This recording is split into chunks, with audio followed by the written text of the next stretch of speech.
Nagsasalita po ba ang Diyos at siya ba'y naririnig natin? Ang ating pong pag-usapan ngayon ay yung hearing God's voice. How to recognize God's voice. Sabi po sa Job 33:14, "For God may speak in one way or in another, yet man does not perceive it." So the Bible says that we have a problem communicating with God, at yung problema pong yan, yung ating misunderstanding, paano siya magsasalita, paano siya nagsasalita, at paano siya maririnig. So ito sa pag-aaral pong ito, tayo po ay dadako sa salita ng Diyos upang siyasatin muli ang mga biblical insight and teaching how to hear God's voice. Dito po tayo ngayon, okay? Sa mga hindi pa po nakapag-subscribe dito sa ating YouTube channel po ay hinihikayat nating mag-subscribe.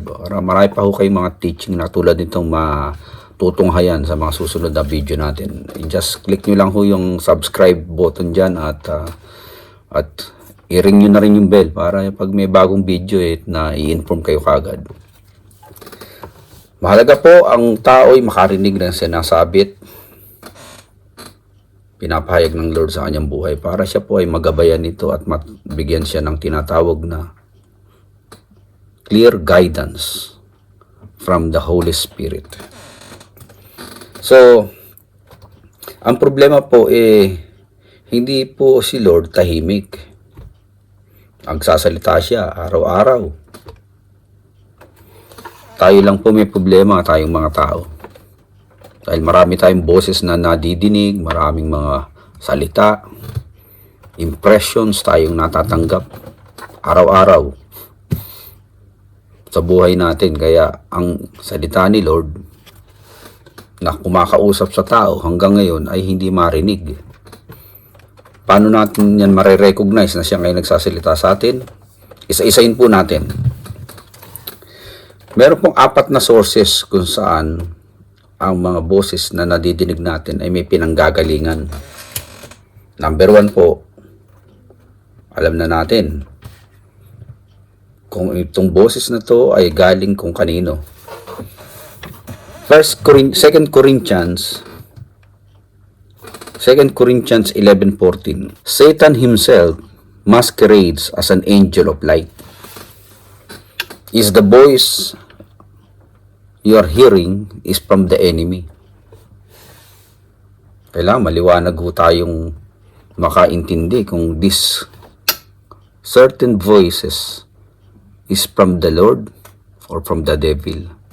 Isa-isin po natin ang mga categorization ng mga boses na yan. Pangalawa, is the voice you are hearing is your own personal voice.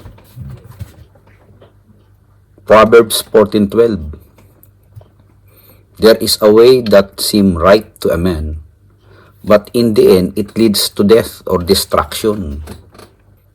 Pangatlo po, is the voice you are hearing is from the other people. Tayo, meron tayong mga kakilala, kasama sa buhay, na nagsasalita araw-araw sa atin. Tayo rin nagsasalita sa kanila. So, meron tayong interaction, meron tayong mga knowledge, informations na nadidinig galing sa kanila na nakakaapekto sa mga desisyon natin at pamumuhay natin. 1 Kings 12:6-11,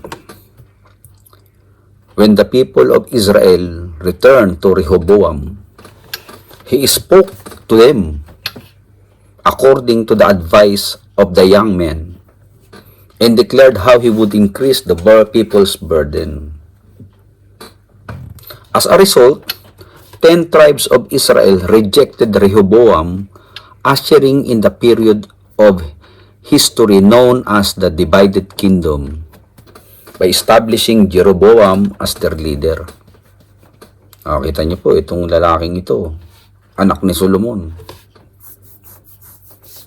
Imbis na makinig dun sa mga matatanda na naging advisor ng tatay niya, nakinig dun sa mga bata.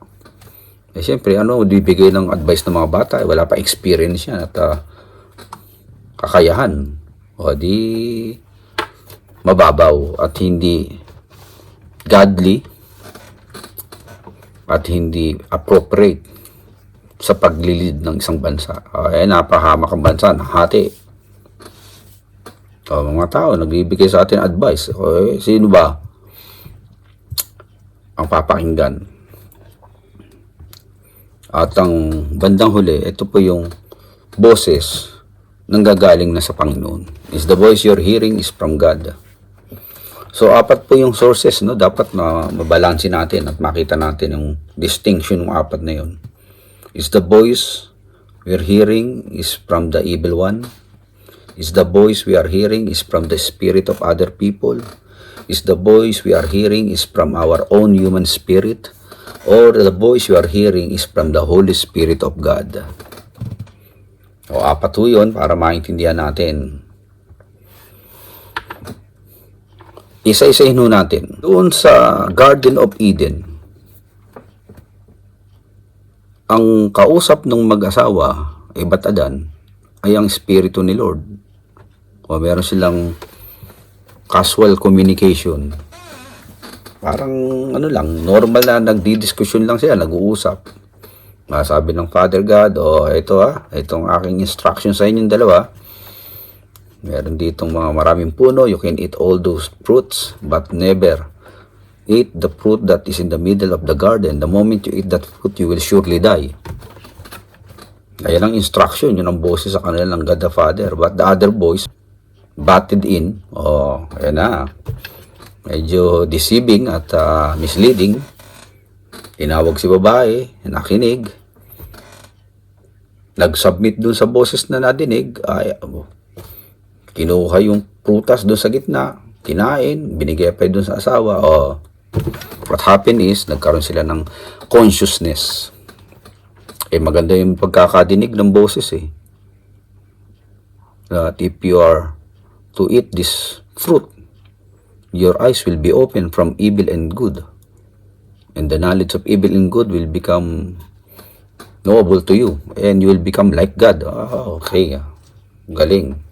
Minsan ganyan talaga magsalita si Satanas. Maraming paing Maraming mga insinuation na ibibigay sa'yo to tempt you and for you to give in to that temptation. Pag mahina-hina ka talaga at di mo mabalanse yung boses ng Diyos sa boses niya, the temptation is to appeal to your flesh.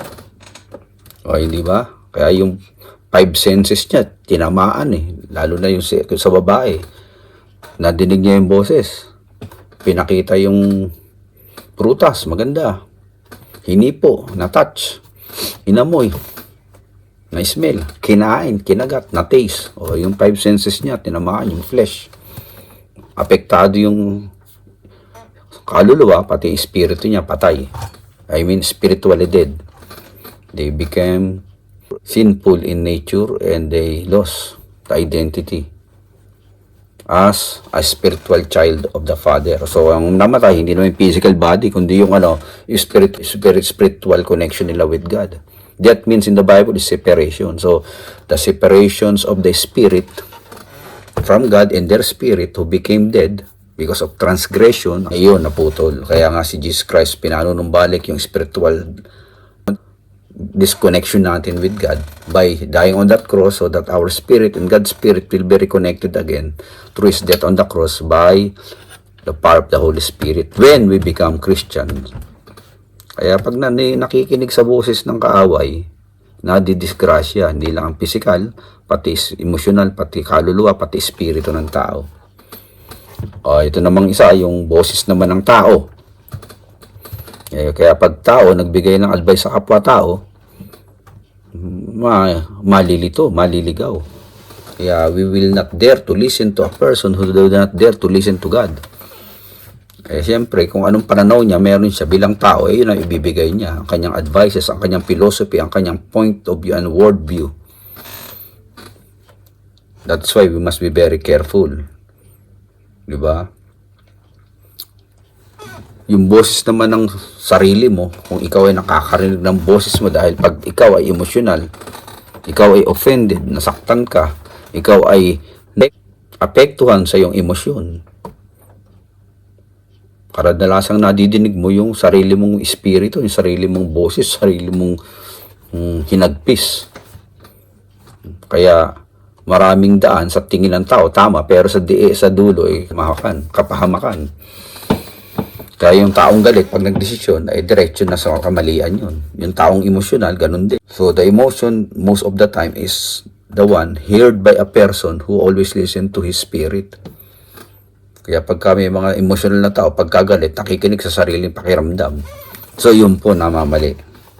At yung mga tao namang nakikinig sa kapwa-tao lang, dahil yung tao rin ay hindi rin all-knowing and omnipotent or omniscient sa kanyang kaalaman, the way they advise people are also limited.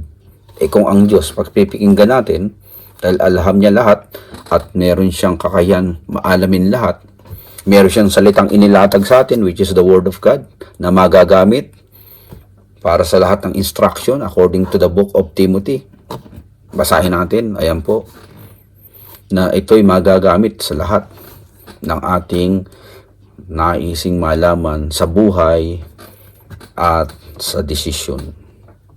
So I hope nakatulong itong ilang mga advices na ito para tayong mga taong wala pang tamang gabay ng Diyos ay maalaman natin ang tamang gabay ng tagumpay sa buhay. Kaya ang ating title dito sa ating TV, Winner's Guide.